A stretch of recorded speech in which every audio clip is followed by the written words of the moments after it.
Chapter 1, the conversation that isn't. David Summers did not realize the relationship was ending while it was happening, which was, in hindsight, exactly the problem. It was a Tuesday night, which for him meant pasta at Sandy's apartment, the kind that came from a box but required just enough stirring to feel like effort. The kitchen smelled faintly of garlic, and something citrusy she insisted made it taste brighter. David had never been convinced, but he liked that she believed in it. He was halfway through describing the incident with the microwave when he noticed nothing at all. And then Claire opens it, just throws it open, and there's this smell, he said, leaning back in his chair, gesturing with his fork. Not like normal fish smell, like industrial fish, like the fish had a second job. Sandy smiled. Not at him, just in general. Her thumb moved against her phone screen in gentle, practiced flicks. Wow, she said. David continued, because that was what you did in conversations. You continued. And everyone's looking at Mark like he's committed some kind of crime, which honestly at that point he has, but he's trying to explain that it wasn't his, He didn't register it then. Not consciously. His brain filed the moment away like a receipt he wasn't sure he would need later. He finished the story. She laughed at approximately the right moment, a soft, delayed laugh that matched something he must have said 30 seconds earlier. Dinner went on. Dishes were rinsed. A show played in the background that neither of them actively watched. Everything looked normal. It was at 1:17 a.m., staring at the ceiling of his own apartment, that the receipt came back. He replayed it in his head. Not the story itself, but the rhythm of it. Her responses, the timing, the emptiness between them. She had asked him how his day was. Then she had not listened to the answer. He turned onto his side, frowning into the dark. No, he muttered to himself. That's not right. It wasn't a big thing. People distracted themselves all the time. Everyone had phones. He wasn't going to be dramatic about it. He prided himself on that, being reasonable, being low maintenance. But something had been off. He tried to reconstruct her expression. The angle of the phone. The way she said wow without looking up. He wondered briefly if she could have repeated a single detail of his story. By 1:32 a.m., he was awake in a way that made sleep impossible. Over the next 2 weeks, David paid attention. Not in an accusatory way. Not even visibly. He simply watched. It happened again on Thursday at his place this time. Stir fry, slightly overcooked. So I'm in the meeting, he said, leaning against the counter. And Greg, I swear to you, he calls the spreadsheet vibes-based. Wow, Sandy said. Her phone glowed softly against her palm. He said, we're going to pivot away from numbers and into vibes. I don't even know what that means. I asked him what it means, and he said, really? Yes, really. That's exactly what I said. He paused. She nodded, eyes still down. And then, David continued slowly, he turned into a raccoon. David looked at her. The raccoon, he went on, committing to the bit, had a tie, which I thought was unprofessional, because it didn't match the fur. Aha. He stopped. She looked up, just briefly, as if sensing the silence, and smiled again. That's crazy, she said. Something inside him shifted then. Not sharply, not dramatically, but enough. The final time was not intentional. Or maybe it was in the way that small experiments are only admitted after the fact. They were back at her place. Same table. Same citrus smell. She asked, how was your day? And he began, because habits are difficult things to break. Well, it started normal, he said. Emails, meetings. Then around noon, there was an evacuation. Her thumbs moved. Fire alarm? She asked. No, David said. Aliens. Wow. He nodded, as if confirming it to himself. Yeah, no, full-scale invasion. Not subtle. Very poor planning, honestly. They parked right in the lot. Took up 3 spaces each. We had to use emergency egress routes. Karen brought a bug-out bag, which, good for her, honestly, always prepared. That's smart. She had snacks, which I think is important during an alien invasion. Morale. Totally. David set his fork down. Sandy. She looked up. Yeah. He studied her for a moment. Not angrily. Not accusingly. Just clearly. Can you tell me what I just said? Her smile faltered, just slightly. You were talking about work, she said. Yes. And, She glanced at her phone, as if the answer might be there. Something stressful? He nodded again. Aliens, he said gently. Her brow furrowed. What? Aliens, he repeated. Invasion. 3 parking spaces each. Karen's bug-out bag. Her eyes widened incrementally with each word, like a delayed sunrise. Wait, what? He held her gaze. You didn't hear any of that, he said. I did, she said quickly. You're joking. Am I?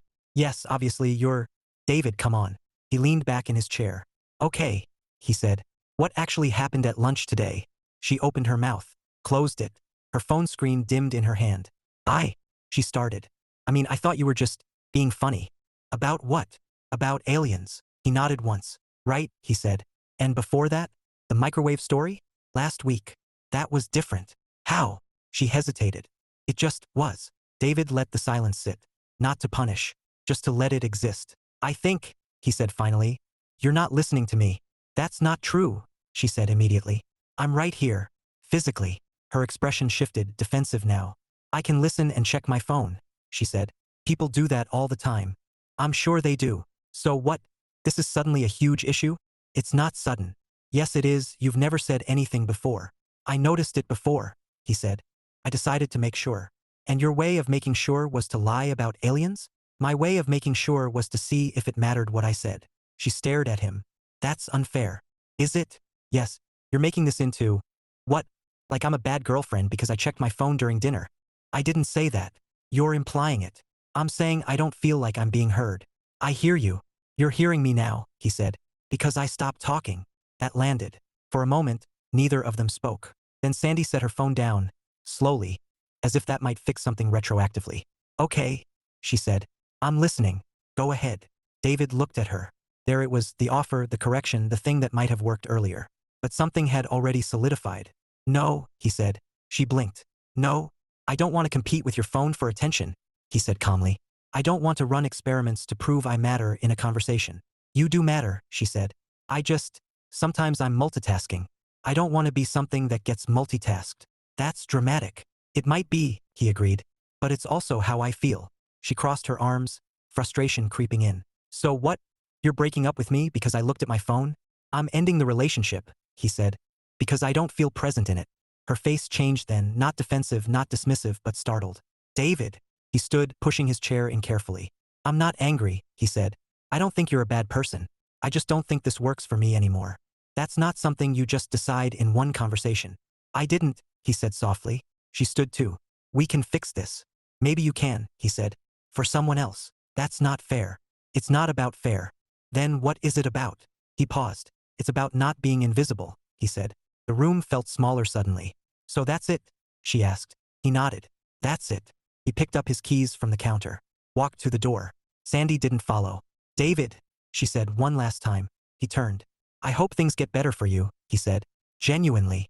Then he left. The door closed behind him with a quiet finality that, if noticed early enough, might have sounded like an ending.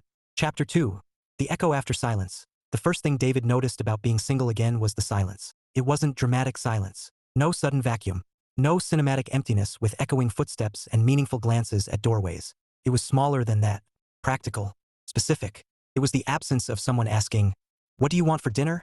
Which, for reasons he had never examined before, turned out to be a surprisingly stabilizing question. On Thursday night, 3 days after the breakup, David stood in his kitchen holding a package of chicken breasts and realized he had absolutely no idea what he felt like eating. He stared at the fridge. The fridge stared back, stocked with things he technically liked but had only ever chosen in negotiation with someone else. Well, he said, to no one. This is new. He opened the fridge, closed it, then opened it again as if something inside might rearrange itself into a decision. Didn't. Eventually, he made everything. Not metaphorically. Literally. An hour later, his kitchen counter displayed what could only be described as a well-intentioned buffet. Pan-seared chicken, roasted vegetables, pasta with a sauce that had escalated out of control, and a single, slightly overconfident attempt at garlic bread. David looked at the spread. This seems excessive, he told the empty apartment. He plated one portion, sat down, took a bite, and then immediately stood up again. Well, I'm not wasting it, he added, already moving back toward the stove. The second thing he noticed was that he talked more. Not to people. Not in any meaningful outward way. But aloud, in fragments, commentary, half-thoughts that had previously stayed internal because there had always been someone else occupying the airspace. He narrated small failures. Okay, that's too much salt, he said, peering suspiciously at his own cooking.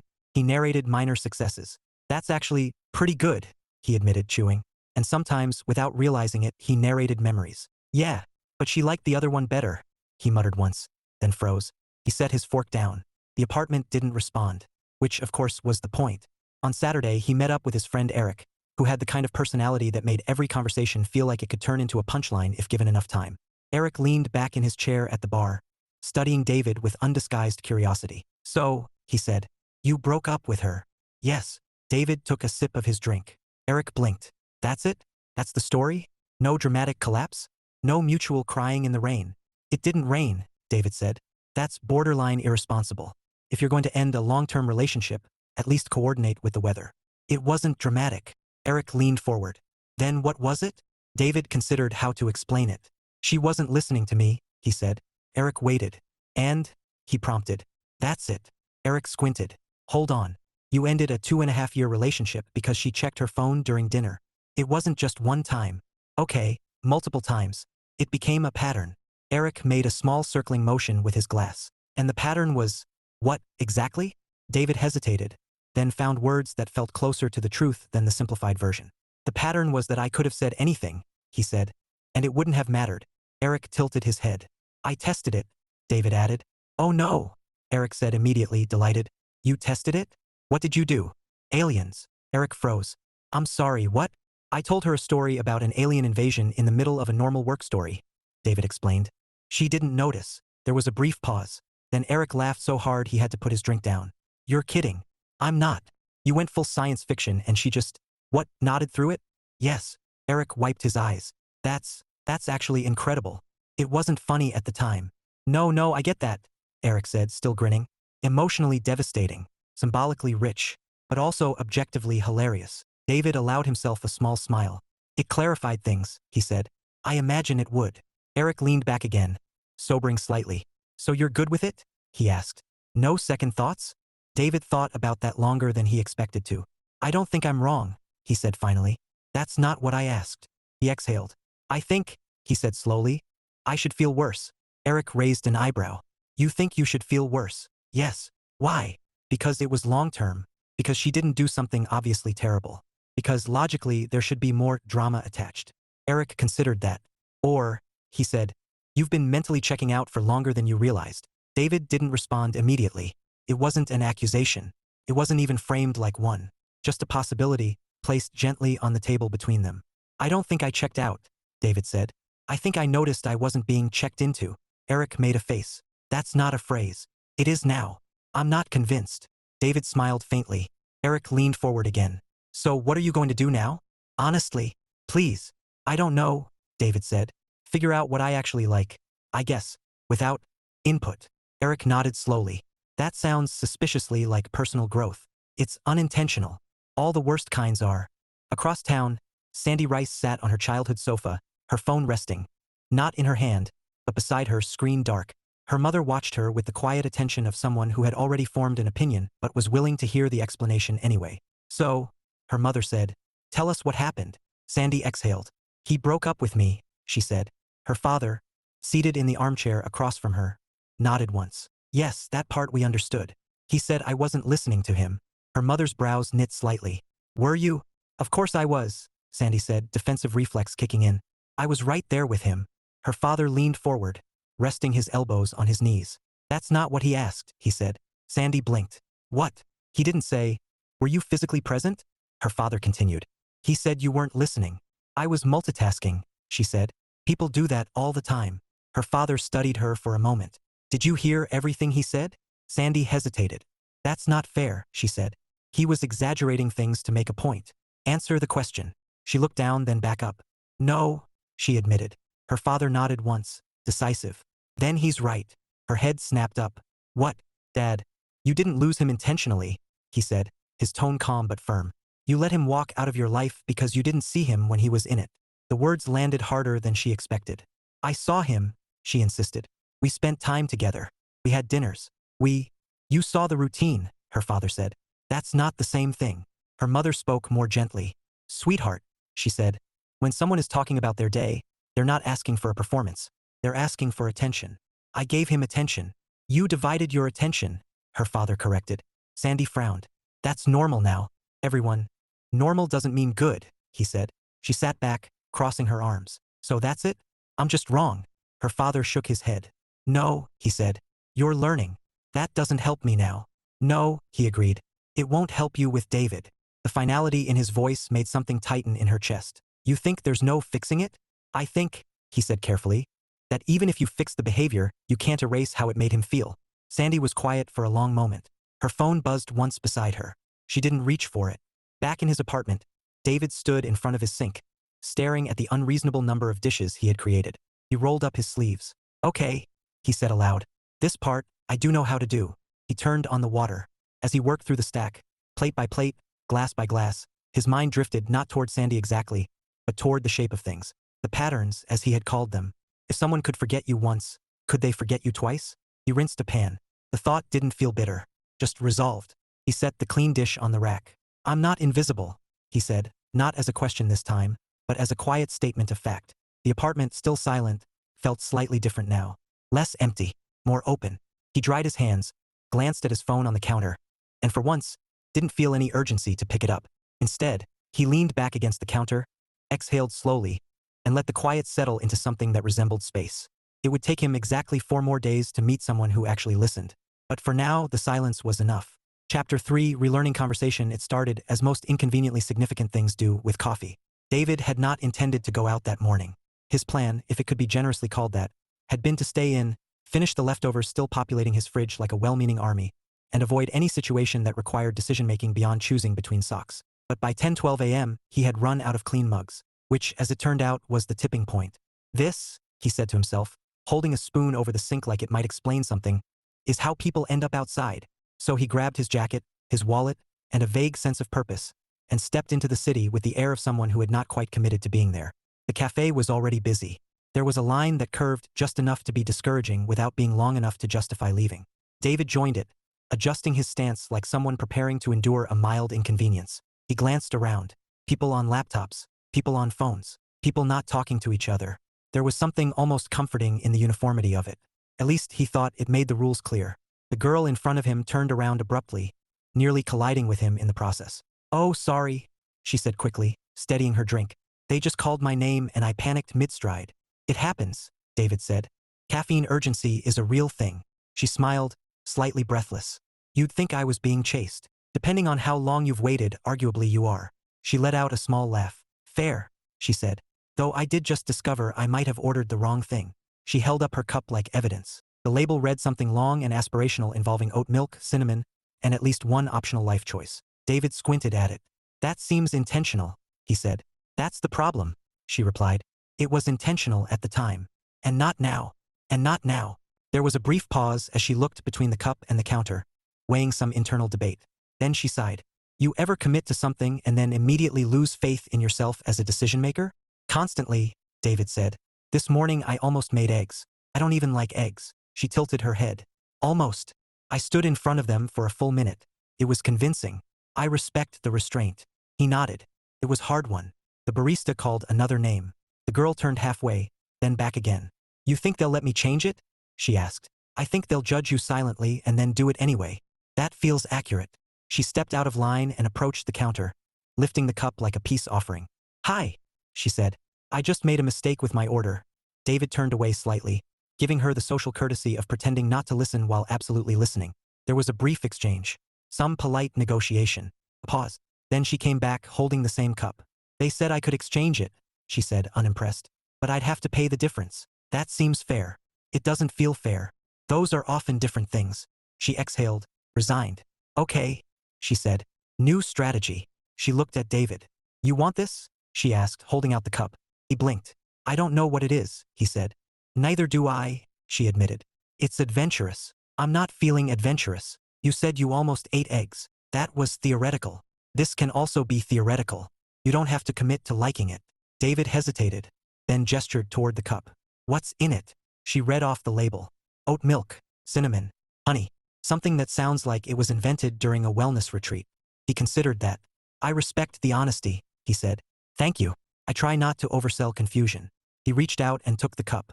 "Okay," he said. "I'll try it." She brightened slightly. "Really?" "Yes, but I reserve the right to regret it immediately." "That seems like a healthy boundary." David took a cautious sip.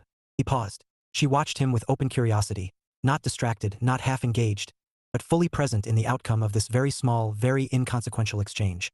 It was noticeable. "Well?" she asked. He lowered the cup slowly. "It's not as bad as I expected," he said. "That's not a glowing endorsement. It's a realistic one. I'll take it." She smiled, then stuck out her hand. "I'm Lena," she said. "David." They shook hands with a brief, uncoordinated timing that resulted in a slightly awkward overlap, both of them correcting at the same moment. "Wow," she said lightly. "Strong start." "We recover quickly," he said. "Important skill." The line moved forward behind him. David stepped up to the counter, ordered something far less complicated, and moved to the side to wait. Lena lingered near the pickup area, watching the barista like a person who was determined not to repeat her earlier mistake. After a moment, she glanced at him again. "So," she said casually, "what made you agree to take a mystery drink from a stranger?" David considered the question. "It felt low risk," he said. "Worst case, I don't finish it. And best case, I unexpectedly enjoy oat milk cinnamon optimism." She nodded thoughtfully. "It does have that energy." There was a brief pause. Then she asked, "You come here a lot?" He shook his head. "First time, actually." "Same. So we've both chosen today specifically to experiment." "Apparently. Could be a coincidence. Or," she said, "cosmic alignment. I think if it's cosmic, they'd aim higher than coffee logistics." "You don't know that," she said. "Maybe this is exactly the level they operate at." He smiled despite himself. "Fair point." His drink was called. He stepped forward, picked it up, and turned back toward her. For a second, there was that small, familiar moment where a conversation could end naturally without consequence. "Nice meeting you. Have a good day." Simple. But Lena didn't seem to be reaching for it. Instead, she tilted her head slightly, studying him with an expression that was curious but not intrusive. "So," she said, "what were you going to do with your morning before you ran out of mugs?" The question landed differently than he expected. Most people didn't follow through like that. They didn't remember the small details you dropped casually. They didn't circle back to them as if they mattered. He felt it again, that subtle shift like something aligning into place. "Honestly," he said, "please. I was planning on staying home and avoiding decisions." She nodded as if that made complete sense. "And now I've made at least one," he said, lifting the cup slightly. "That counts." "It does." She smiled again. Not the generalized smile he had grown used to over the past months, the one that filled space without engaging with it, but something sharper, more focused. "You want to sit for a minute?" she asked, gesturing toward a small table near the window. "I promise not to make you try anything else uncertain." He hesitated. Not because he didn't want to, because he noticed that he did. And that, after everything, felt like something worth examining carefully. "I don't want this to be a rebound situation involving beverages," he said. She laughed. "Good," she said. "I have a strict no rebounds with drinks policy. Very specific. Years of refinement." He considered her for a moment longer, then nodded. "Okay," he said. "A minute." They sat. Outside, the city moved in its usual rhythm. People going somewhere, doing something, navigating their own small decisions. Inside, for the first time in weeks, David found himself in a conversation that did not feel like it required effort to maintain. It simply continued. "What do you actually like?" Lena asked, resting her chin lightly in her hand. "If eggs are out and this," she gestured toward the cup, "is questionable." He thought about that. "No one's asked me that in a while," he said. "Well," she replied, "that seems like a wasted opportunity." He leaned back slightly, considering the answer. "Simple things," he said. "Food that tastes like what it's supposed to be. Conversations where I don't have to repeat myself. People who," he stopped. She didn't interrupt, didn't fill the space, just waited. "People who listen," he finished. Lena nodded once. "Good preference," she said. "Underrated, apparently. Not to me." And for reasons he couldn't quite explain yet, he believed her. The conversation moved on, easily, unpredictably, without the careful management he hadn't realized he'd been doing before. And somewhere in the middle of it, without any dramatic declaration or internal fanfare, David noticed something quiet but undeniable. He wasn't trying to prove he mattered. He was simply being heard. When they finally stood to leave, the moment felt less like an ending and more like a pause. "Same time next accidental coffee crisis?" Lena asked lightly. He smiled. "Maybe," he said, and as he stepped back out onto the street, he realized something had already shifted. Not dramatically, not all at once, but enough. Enough to notice. Chapter 4, The Terms of Engagement. David did not expect the second meeting to happen, which, in retrospect, should have been the first indication that it would. 3 days after the coffee incident, he found himself back in the same cafe, holding the same vague intention of existing in public without fully committing to interaction. This time, however, he had clean mugs at home. His presence here was no longer necessity. It was something else. Curiosity, he decided. Or maybe repetition with a hypothesis. He stepped inside and scanned the room automatically, not looking for anything in particular, and then saw her. Lena sat near the window again, a notebook open in front of her, pen resting diagonally across the page as if she had paused mid-thought rather than abandoned it. There was a cup beside her, simpler this time, less decorative in label, as though she had learned from experience. David hesitated. He could leave. That would be the simplest outcome, the cleanest experiment. Instead, he walked over. "Better choice today?" he asked. Lena looked up immediately. No delay, no moment of disengagement, and her face lit with recognition that felt immediate rather than manufactured. "David," she said, as if that explained everything. And yes, minimal risk beverage strategy. He nodded approvingly. Solid evolution. She closed her notebook, not as a dismissal of what she'd been doing, but as a clear shift of attention. You came back, she said. I had a theory to test. That sounds ominous. It's not, he said. I wanted to see if the first conversation was situational. She tilted her head. Define situational. High caffeine, low stakes, accidental alignment, he said. The usual variables. And I'm gathering more data. She smiled, leaning back slightly. Okay, she said. What's your working hypothesis? That it wasn't just the circumstances. And the alternative? That I just like coffee more than I realized. That's a weaker theory. I agree. She gestured to the empty chair across from her. Are you going to stand there running experiments? She asked. Or are you going to sit down and participate in them? Saturday, the conversation resumed with a strange kind of continuity. Not forced, not artificially reconstructed, but naturally extended, as though it had simply paused rather than ended. You were saying something last time, Lena said, tapping her pen lightly against the notebook, about figuring out what you actually like. David exhaled softly. Right? Any progress? He considered that. I've determined that cooking for one is inefficient, he said, and that I talk to myself more than I expected. She nodded. What kind of talking? Concerned muttering or full commentary? Full commentary. Good. That's confidence. I don't think it counts if no one else is there. Oh, it counts, she said. It just doesn't have witnesses. David smiled faintly. And you? He asked. Any major discoveries since the last oat milk incident? She tapped the notebook again. I write, she said. He glanced at it. That I gathered. I also don't show it to anyone, she added. That seems intentional. It is. Why? She shrugged, though the movement wasn't dismissive so much as considered. Because it's better when it's unfinished, she said.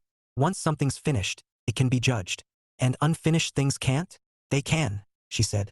But you can argue with the judgment. David leaned back slightly. That sounds exhausting. It's very efficient, actually, she said. You maintain complete control of the narrative. Until you don't. Correct. There it was again, that openness, that willingness to let a thought land without immediately smoothing it over or redirecting. It made conversations feel real, slightly unpredictable. David found himself watching her as much as listening, noticing small things, how she paused before responding, not because she wasn't paying attention, but because she was choosing her words. It was a subtle distinction, but it mattered. They ordered another round without discussing it. At some point, the conversation shifted, less about what they did, more about how they did it. You're careful, Lena said, not as an accusation but as an observation. About what? About what you say, she clarified. You filter it. David considered denying that. I didn't used to, he said. What changed? He traced the rim of his cup thoughtfully. I think, he said slowly, I got used to simplifying things. For someone else? Yes. So they were easier to follow? So they didn't require follow-up, he said. Lena nodded once. That sounds lonely, she said. He looked at her. Not sharply, not startled, just aware. It wasn't obvious at the time, he said. It rarely is. There was no pity in her voice, no overreaction, just acknowledgement. And for the first time, David realized something quietly unsettling. He hadn't just been unheard toward the end of his previous relationship. He had adapted to being unheard. Okay, Lena said, shifting slightly in her seat. We should probably establish something. That sounds official. It is. This is where we define terms. Terms, he repeated. Yes, she said. Boundaries, expectations, the rules of whatever this is. David blinked. Whatever this is. Don't panic, she added quickly. I'm not labeling it. I'm preventing confusion. That's reassuring in a very specific way. She pointed her pen at him. Rule 1, she said. This is not a rebound situation. I agree. Good. Because those are messy and inefficient. I've heard that. Rule 2, she continued. We don't default to anything. No assumptions. So we're just talking. Yes. And that's enough? For now, she said. David studied her. And if it changes? Then we notice, she said. And we say something. That sounded simple. Dangerously simple. Rule 3, Lena added. Phones are not part of conversations. David let out a quiet breath that bordered on a laugh. I like that one, he said. Non-negotiable. Agreed. She set her pen down. Those are the terms, she said. Any amendments? He thought about it. Just one, he said. She raised an eyebrow. Let's hear it. If either of us starts telling a story about aliens, he said, the other one is required to question it. Lena stared at him for a second. Then she laughed, fully, openly, the sound unrestrained and immediate. That's a very specific, she said. It's based on experience. I'd love context, she said. I'll get there, he replied. She leaned forward slightly, intrigued. Now or later? Later, he said. It's a longer story. I like longer stories. I've noticed. She smiled. Okay, she said. Amendment accepted. They stayed longer than either of them had planned. Not intentionally. Not as a decision they marked or discussed. The time simply unfolded around the conversation, expanding to accommodate it rather than interrupting it. At one point, Lena checked the time, not her phone but the clock on the wall, and sat back with mild surprise. I should probably go, she admitted. Same, David said, but neither of them moved immediately. That moment, the small hesitation before transition, felt familiar now. Not awkward, not uncertain, just deliberate. This works, Lena said quietly. David nodded. It does. She gathered her notebook, slipping the pen into its spiral with a practiced motion. Same place? She asked. Same probability? He countered. She smiled. I'll take that. They stood, walked out together, paused briefly on the sidewalk where directions became decisions. Well, Lena said, gesturing left. This is me. This is me, David said, gesturing right. There was a half-second where something could have been added, something unnecessary, something premature. Neither of them reached for it. See you around, David. See you around, Lena. They turned. And as he walked away, David noticed something he hadn't expected yet. Not this soon. He wasn't replaying the conversation to check if he had been understood. He already knew he had been. And for now, for the first time in a long time, that was enough to keep moving forward. Chapter 5, Static Interference. The message arrived on a Tuesday afternoon, at 2:43 p.m., sandwiched neatly between an email about a meeting he wasn't entirely sure he needed to attend and a reminder to drink more water that he had already ignored.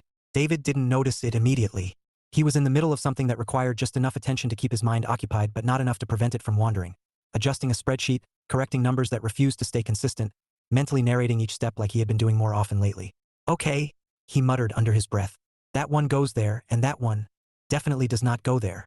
His phone buzzed again. This time, he reached for it. The name on the screen made him pause. Sandy. Not a long message. Not dramatic. Just, can we talk? David stared at it longer than necessary. Not because he didn't understand it, but because he did. The phrasing carried weight. History. Intention. He set the phone down, picked it up again.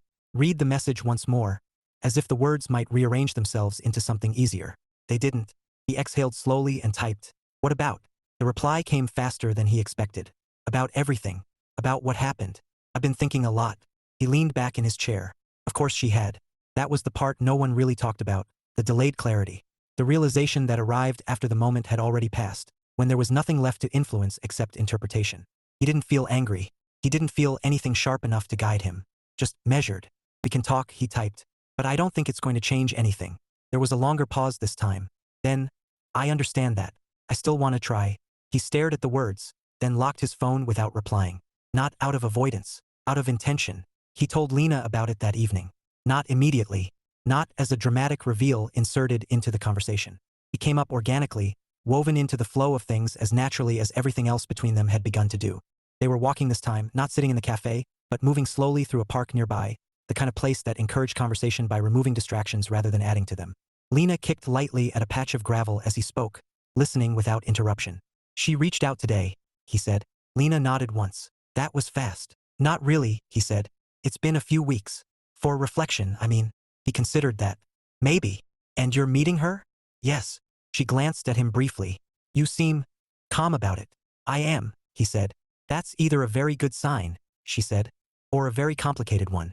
Probably both. They walked a few more steps in silence. Lena didn't rush to fill it. What do you think she wants? She asked finally. To explain, David said. To apologize. To prove it's fixable. And, he exhaled. I think she's right about one thing, he said. It probably is fixable. Lena stopped walking. David took 2 more steps before noticing, then turned back. She looked at him carefully.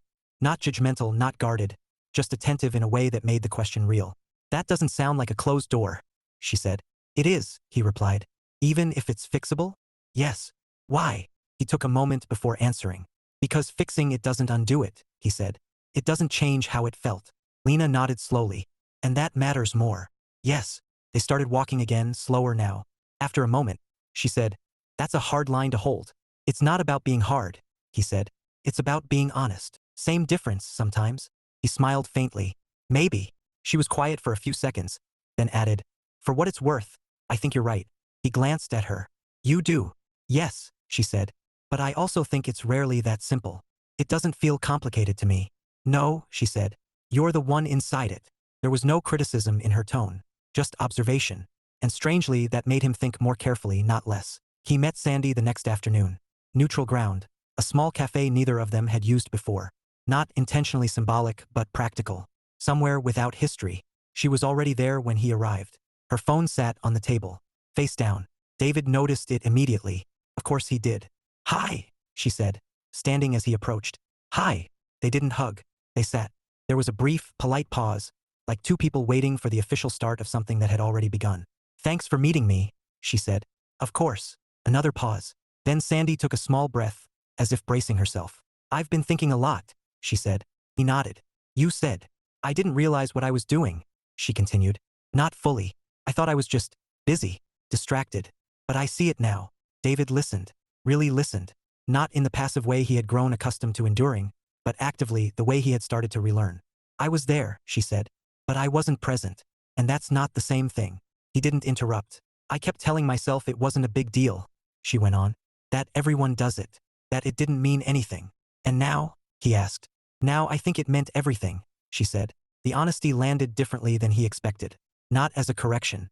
As an acknowledgement. "I'm sorry," she added quietly. "Not just for the behavior. For how it made you feel." There it was, that distinction. He recognized it immediately. "Thank you," he said. She looked at him, searching. "Is that all you have to say?" He considered that. "No," he said. "But it's the part that matters right now." She nodded slowly. "I can change," she said. "I already am. I've been putting my phone away when I'm with people. I've been paying attention. Really paying attention." "I believe you," David said. Her brows knit slightly. "You do?" "Yes." "Then why?" "Because it's not about whether you can change," he said gently. "It's about whether I can unexperience what already happened." She sat back, absorbing that. "That's not fair," she said softly. "I know. That doesn't give me a chance." "It doesn't," he agreed. Another silence. This one heavier, but not hostile. "I didn't mean to lose you like that," she said. "I know. Then why does it feel like I didn't even get to try?" "You did," he said. "You just didn't know you were trying." That hurt. He could see it. "I wish you had said something earlier," she said. "I wish you had noticed earlier," he replied. Neither of them raised their voices. Neither of them needed to. Sandy looked down at the table, then back up. "So this is it," she said. "Yes. No second chances. No second versions," he said. "That's different." She gave a small, humorless laugh. "You always do that," she said. "Do what?" "Make things sound clearer than they feel." He tilted his head slightly. "That's not intentional." "I know." Another pause. Then she said, "Are you seeing someone?" The question wasn't accusatory. It was inevitable. David hesitated, not because he didn't have an answer, but because he wanted to answer it correctly. "No," he said. "Not like that. But there's someone." "Yes." She nodded, absorbing that too. "She listens?" Sandy asked. "Yes." "That's all it took?" He shook his head. "No," he said. "That's what made me notice everything else." She looked at him for a long moment, then exhaled slowly. "I hope she keeps doing that," she said. "I think she will." They sat there for another minute. Not to fix anything. Just to let it end properly. "Goodbye, David," Sandy said. "Goodbye, Sandy." He stood. So did she. They didn't linger. Didn't hesitate. This time, when he walked away, there was no question about finality. That evening, Lena canceled their usual meetup. Not abruptly. Not dramatically. Just a message. "Hey, need a little space tonight. Nothing bad. Just thinking. We'll talk soon." David read it twice. Then once more. Not for meaning, he understood the words. But for tone. It wasn't distant. But it wasn't the same. He leaned back against his kitchen counter, the quiet returning, but different now. Not empty. Just uncertain. "Okay," he said aloud. No immediate answer. Which he realized was fair. For the first time since meeting Lena, something had shifted. Not broken, but interrupted. Static where before there had been clarity. And as he set his phone down and stood there, listening to the soft hum of his own apartment, he felt something unfamiliar creep in. Not doubt exactly, but proximity to it. And that, he suspected, was where things were about to get complicated. Chapter 6, The Misread Signal. David gave Lena space. Not dramatically. Not as a performance of restraint. Just quietly, deliberately, the way you step back from something you don't want to disrupt by touching too soon. The problem was, he didn't know how much space counted as respectful, and how much counted as absence. On the second day, he drafted a message. "Hope you're doing okay." He stared at it for a long moment, then deleted it. It wasn't wrong, but it wasn't right either. It said concern without clarity. It asked nothing, offered little, and risked turning her request for space into a prompt to respond. So he waited. On the third day, he tried again. Let me know when you want to talk. Better. Cleaner. More aligned with what she had asked for. He didn't delete it this time. He just didn't send it. By the fourth day, the silence had developed edges. Not sharp, not uncomfortable enough to hurt, but defined enough to notice. David found himself replaying their last conversation. Not obsessively, not with urgency, but with a kind of quiet analysis that felt familiar in an unhelpful way. That doesn't sound like a closed door. He had answered her. Clearly. Honestly. It is. So why did it feel, now, like something had been left unresolved? He leaned back on his couch, staring at the ceiling the way he had the night everything with Sandy had first crystallized. Different circumstances. Same posture. That's not helpful, he muttered. But the thought didn't leave. Meanwhile, Lena had reached a conclusion of her own. Took her less time than she expected. Which, she suspected, meant it had been forming before she officially decided to call it space. She sat at her kitchen table with her notebook open, pen in hand, and absolutely no progress made on the page in front of her. Instead, she stared at the same half-written sentence, reading it over and over without absorbing it. Okay, she said finally, setting the pen down. What's actually happening? The room didn't answer. She didn't expect it to. Instead, she leaned back and let the thought out properly. He's not done with her. It wasn't dramatic. Not an accusation. Just a possibility. She considered it from different angles, turning it over the way she did with most things, testing it for weak points, examining how it held up under pressure. He had been clear, measured, certain. But certainty, she knew, didn't always mean completion. Sometimes it just meant control. And control, while useful, wasn't the same as resolution. She glanced at her phone. No new messages. Not from him. Which, she realized, was part of the problem. He's giving me space, she said aloud. Which is correct. But also, he's not asking for anything, she added. That mattered more than she wanted it to. Because what she needed wasn't space validated by distance. It was presence demonstrated by intention. She picked up her pen again, tapping it lightly against the notebook. If he wanted to close the distance, she said slowly, he would. The thought didn't feel entirely fair. But it didn't feel entirely wrong either. They ran into each other on accident. Which, given the pattern, should have felt predictable. Same cafe. Different time. David stepped inside, already half committed to not staying. When he saw her near the counter, mid-order, gesturing slightly as she clarified something with the barista, he almost turned around. Not out of avoidance. Out of uncertainty. Then she turned. Saw him. And for a brief, unguarded second, something crossed her face. Recognition first, then something more complicated. Something that settled quickly into neutral composure. Hi, she said. Hi. There was no immediate motion toward each other. No easy continuation. Just a pause long enough to acknowledge that the space between them had been intentional, and was now, suddenly, not. You got your order right this time? He asked. It was a small thing. Normal. She glanced at the cup in her hand. We'll find out, she said. He nodded. They stood there, both aware that this was the part where something needed to be decided. Not permanently, but directionally. You said you wanted space, he said, keeping his tone even. I was trying to respect that. I know, she said. There was no accusation in it. No reassurance either. Just acknowledgement. And, he asked. She exhaled softly. And I took it, she said. The space. That sounds like it worked. It helped me think. About. She met his gaze.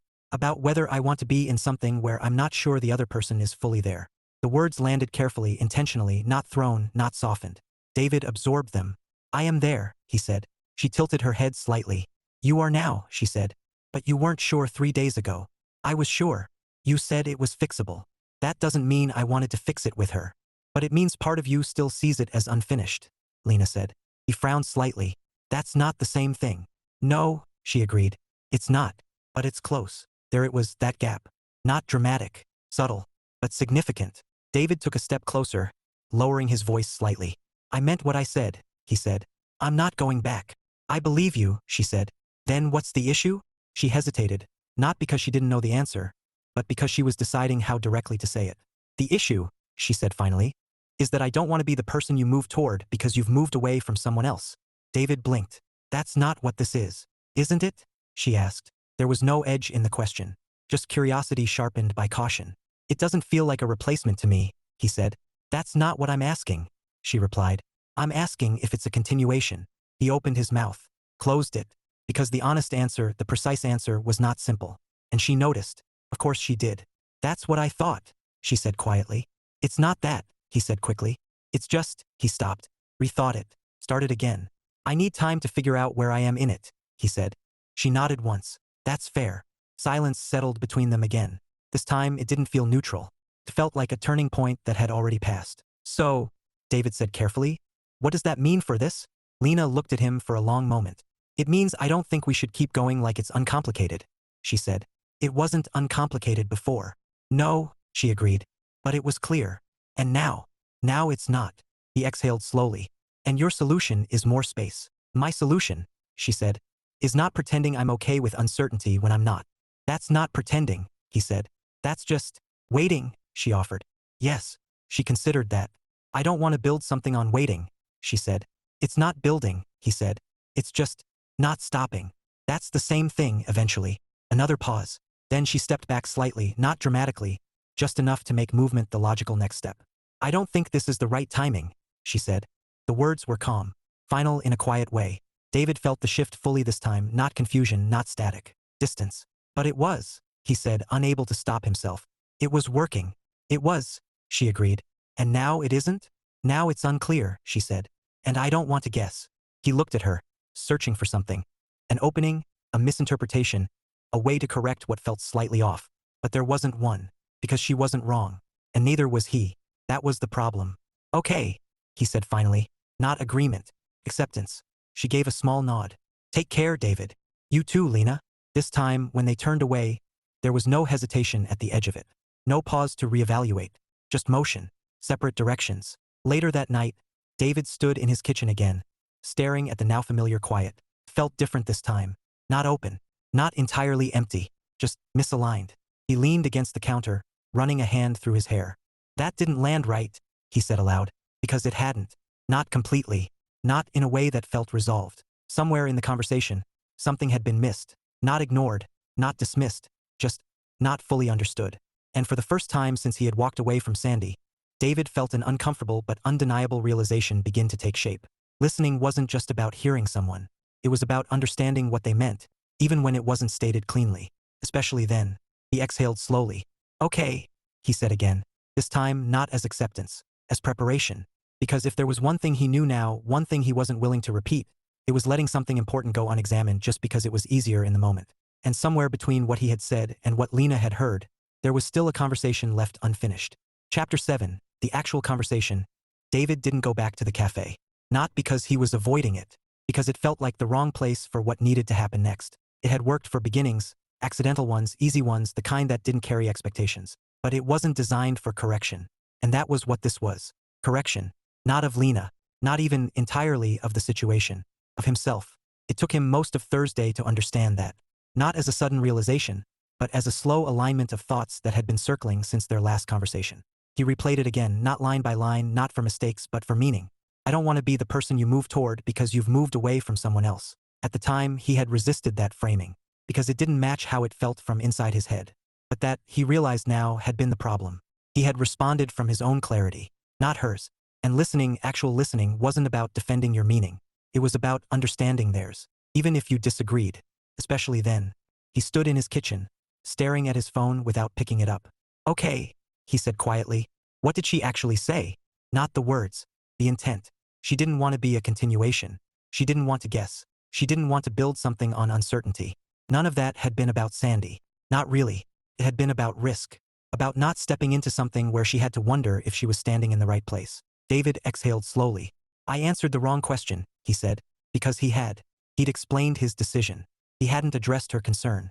He texted her at 4:18 p.m. Not long. Not elaborate.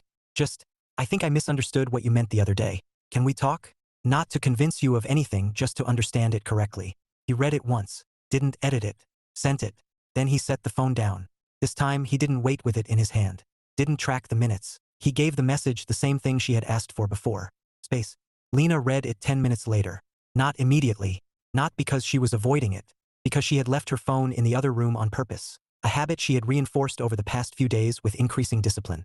When she finally picked it up, she expected something simpler. Something that fit into the category of messages she had already prepared herself to respond to. Hope you're okay. Miss talking. Let's try again. Instead, she found something else. She read it twice, then a third time. Not for meaning, for tone. He wasn't reaching for proximity. He wasn't asking her to reconsider. He was asking to understand. That was different, subtle, but distinct. She leaned against the kitchen counter, the phone still in her hand. Okay, she said quietly, and then she typed, yes. They met in the park again. Same path, same pace, different weight. David got there first this time, standing near the entrance with his hands in his pockets, not pacing, but not entirely still either. When Lena approached, he didn't move toward her immediately. He waited, just long enough for her to close the distance on her own terms. Hi, she said. Hi. No hesitation this time. They started walking without deciding to. Parallel movement, aligned but not touching. I don't want to re-argue anything, David said after a few steps. That's not why I asked to meet. Good, Lena said. Neither do I. I think I answered you last time, he continued, but not in a way that actually addressed what you meant. She glanced at him briefly, curious despite herself. Okay, she said. So what did I mean? He took a breath. You weren't asking if I was going back to Sandy, he said. You were asking if I was still processing being with her. Lena didn't respond immediately, but her expression shifted, slightly, almost imperceptibly. Yes, she said finally. I said it was done, he continued. And it is. But that's not the same thing as being fully through it. That's what I was trying to get at, she said. I know that now. And I think I treated it like a factual question instead of an emotional one, he said, which made my answer sound simpler than it actually was. She nodded slowly. That's fair. They walked a few more steps in silence. Not empty, just processing. I'm not unsure about leaving, David said. That part is clear. But, Lena asked. He didn't hesitate this time. But I'm still figuring out what it means about me, he said, and how I got there without noticing sooner. She let out a small breath. That's the part that made me pause, she said. Not the leaving. I understand that now. And? She said again, softer this time. And you're right too, he said. That landed. More than anything else he had said so far. She looked at him more directly now. Okay, she said. So why come back and tell me that? Because I realized something, he said. Which is, that I wasn't just unheard in that relationship, he said. I adjusted to being unheard. And then I carried that forward without noticing. Lena's gaze sharpened slightly. Go on. I thought listening meant waiting for someone to respond, he said. Or not interrupting. Or being present enough. And now I think it means making sure you understood what the other person actually meant, he said. Not just what they said. She held his gaze for a moment, measuring that. And you didn't do that with me, she said. No, he admitted. I did exactly what I said I didn't want to repeat. You simplified it. Yes. They walked in silence again. But this time it felt closer. Not physically, contextually. So what does this change? Lena asked after a moment. He considered that. It doesn't change where I am, he said. But it changes how I'm approaching this. She raised an eyebrow slightly. Explain. I'm not asking you to ignore the uncertainty, he said. Or pretend it's not there. I'm saying I see it now too. And that makes it better? It makes it honest, he said. She absorbed that. Then she asked the question that mattered. Are you asking to keep going? He paused, carefully, because this was where he would have answered quickly before. Where he would have defaulted to certainty just to stabilize the moment. Now he didn't. I'm asking, he said slowly, if we can continue without pretending it's simple. Lena studied him. Longer this time. Not searching for a flaw, but for consistency. Because it's not, he added. And I don't think pretending it is helps either of us. No, she said quietly. It doesn't. Another pause. Then she looked ahead again, taking a breath that felt like a decision forming. I didn't want to guess where I stood, she said. You won't have to, he replied. I didn't want to feel like I was stepping into something unfinished. I'm not bringing anything unfinished with me, he said. But I'm not pretending I know everything about it yet either. That's a risk, she said. I know. And you're okay with that? I am, he said. As long as it's clear we're both choosing it. She let out a quiet breath. You're making this very difficult to argue with, she said. I'm not trying to argue. I can tell. They walked a few more steps, the air between them shifting again, not dramatically, but noticeably. Less guarded. Not fully relaxed, but open. So, Lena said finally, no pretending it's uncomplicated. No. No avoiding what's actually happening. No. No defaulting to silence instead of asking questions. Definitely no. She stopped walking. He did too. She looked at him for a long moment. Then she smiled, small but genuine. Okay, she said. That was it. No grand declaration. No sweeping resolution. Just agreement. But it felt complete. Not because everything was solved. Because everything was addressed. David exhaled. Tension he hadn't fully acknowledged finally releasing. Okay, he echoed. They stood there for a second longer. Not unsure. Just settling into the new version of things. Next time, Lena said lightly, beginning to turn. You start talking about aliens, I'm asking follow-up questions immediately. He smiled. That's all I ask. And David. Yeah. She paused, just briefly. Don't answer questions I'm not asking. He nodded.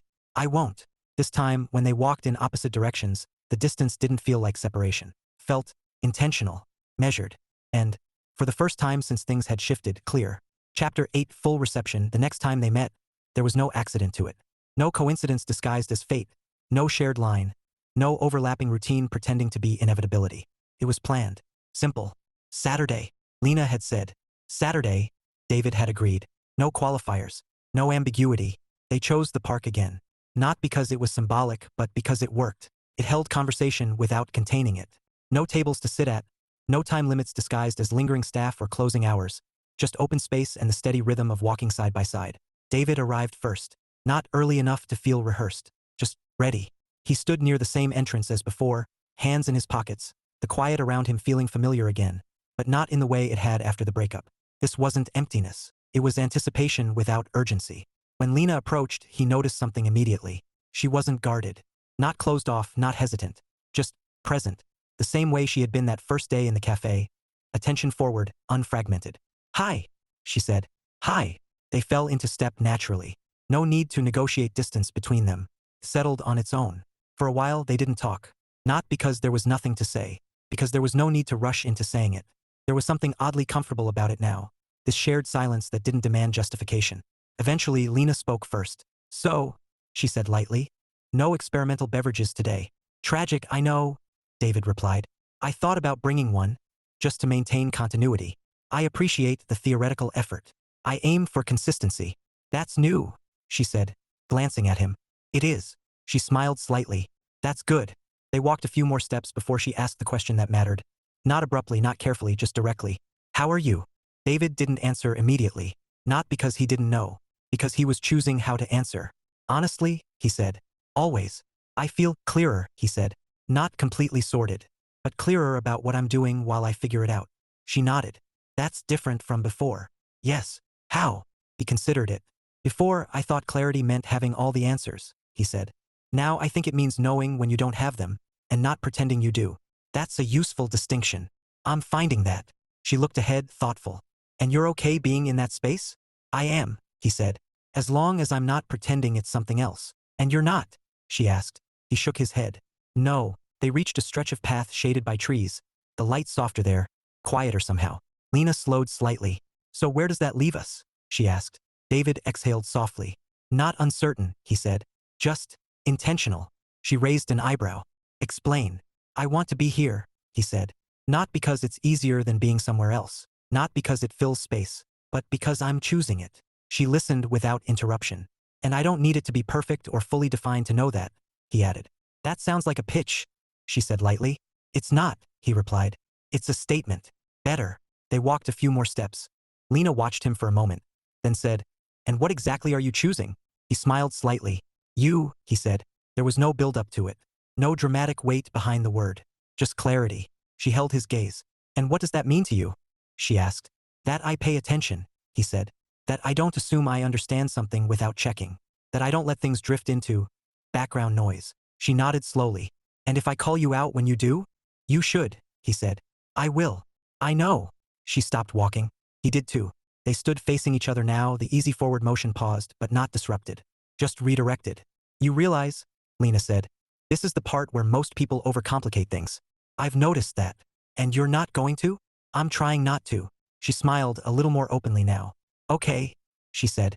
Then I'll keep it simple too. I appreciate that. I want this, she said. The words settled between them, steady and uncomplicated. But only if it stays like this, she added. Like what? Clear, honest, present. It will, he said. You can't guarantee that. No, he agreed. But I can commit to it. She considered that. Then she nodded. That's enough. They started walking again. This time, the space between them was smaller. Not noticeably, just enough. So, Lena said after a moment, if you ever tell me a story about aliens again, I expect immediate skepticism, David said. Interrogation, she corrected. Detailed interrogation. Fair. And possibly a follow-up questionnaire. I feel that might be excessive. Preparedness is important, she said. Tease what Karen said. Lena laughed. I still want to hear the full story about that. You will, he said. Good. They reached the end of the path where the park opened out into a wider space, less structured, less guided. Neither of them turned immediately. There was no need to. Hey, Lena said, stopping again. David looked at her. Yeah. She held his gaze for a second longer than usual. Thank you, she said. For what? For not trying to convince me the other day, she said. And for coming back to actually listen instead. He nodded, understanding exactly what she meant. That mattered, she added. It mattered to me too, he said. She smiled. Good. Later, they ended up back at his apartment. Not as a plan, as a continuation. Dinner was simple this time. Intentionally. Real food, cooked in reasonable portions, chosen without negotiation but with consideration. David moved around the kitchen comfortably, not narrating out loud, but not suppressing small comments either. That's too much salt, he said, glancing at the pan. Lena leaned against the counter, watching. You say that like it's new information. I'm learning patterns. Is this one evolving? Slowly, she smiled. I'll take slowly. He plated the food, set it on the table, and sat down across from her. No phones, no distractions, just the quiet presence of someone who was there because they chose to be. So, Lena said, picking up her fork, tell me about your day. David started. Not editing, not simplifying, just telling it as it was. She listened, not nodding at random intervals, not filling space, just listening. And when he finished, she asked a follow-up question that proved she had been paying attention the entire time. It wasn't dramatic. It wasn't even remarkable. But it was consistent. And consistency, he realized, was what turned moments into meaning. Later, as they sat on the couch, the conversation drifting into quieter spaces, David glanced at his phone on the table. Not because it buzzed, because he noticed it, sitting there, waiting to be picked up. He looked at it for a second longer, then reached out and turned it face down without unlocking it. Lena noticed. Of course she did. Progress? She asked lightly. Intentional, he replied. She nodded approvingly. I like that. Me too. The room was quiet again, but not like before. Not empty, not open, full, not with noise, with presence. David leaned back, exhaling softly. I used to think conversations just happened, he said. Lena glanced at him. And now, I think they're built, he said. Piece by piece. Attention by attention. She smiled. That's a good way to look at it. It's working so far. It is. She shifted slightly closer, resting comfortably against the back of the couch. Not forcing the moment. Not defining it. Just allowing it. And for once, David didn't feel like he needed to analyze what came next. He didn't need to measure it. Didn't need to test it. Because this time there was nothing to prove. No gap to reconcile. No signal getting lost. Just two people fully present in the same moment and finally, unmistakably, in full reception.